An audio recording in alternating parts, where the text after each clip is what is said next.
एक दिन गाय बहुत कम दूध देती है तो बिल्ली उसे मार मार के लाश बना देती और बिल्ली बहुत खुश होती है। तभी हाथी दादा आते हैं, फिर बिल्ली को मजा चीखाते हैं। उसके बाद जो हुआ आप खुद देखिए।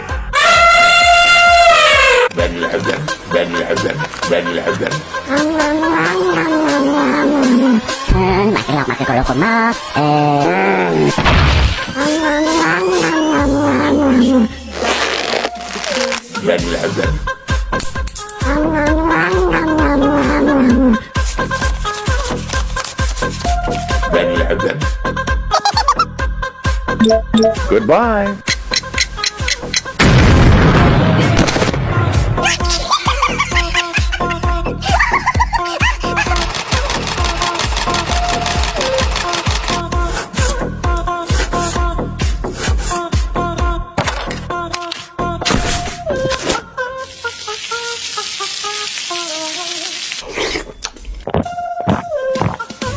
Nice.